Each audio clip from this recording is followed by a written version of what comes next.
Les actions de Samsung ont considérablement chuté lundi, car le téléphone vedette du géant technologique, le Galaxy Note 7, est trop chaud pour être utilisé.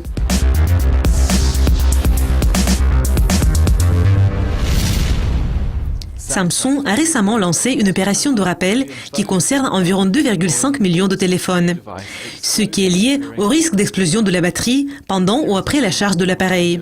Une série d'avertissements des régulateurs et des compagnies aériennes dans le monde entier a suscité des inquiétudes croissantes concernant l'avenir du Galaxy Note 7.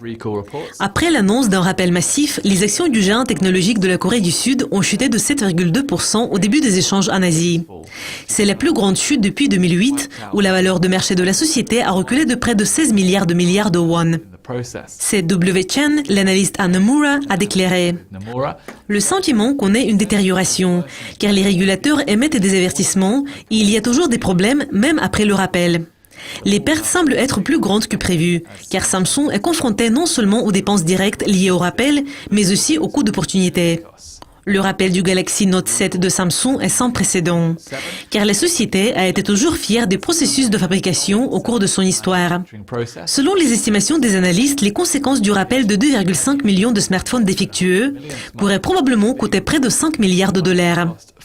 Les problèmes liés au Galaxy Note 7 représentent un coup dur pour Samsung, qui projetait de profiter des fortes ventes de son smartphone au moment de son lancement en mars. Mis à part ces problèmes, le nouveau téléphone a été bien reçu par les critiques et les consommateurs. Mais le fabricant de téléphones sud-coréen devra sans aucun doute faire face à une bataille difficile à l'avenir. Greg Gros, l'analyste en placement à HMC, a déclaré « Même si Samsung va mettre sur le marché son Galaxy Note 7 avec de nouvelles batteries, le smartphone ne verra pas de vente aussi forte qu'il avait initialement enregistré. À long terme, les dépenses de commercialisation de Samsung vont considérablement augmenter, car la société devra assurer les consommateurs que ses prochains produits n'ont pas de défauts pareils. Cela conclut la revue de presse d'aujourd'hui. Je m'appelle Meredith. Restez à l'écoute de Yucascopy TV. Au revoir.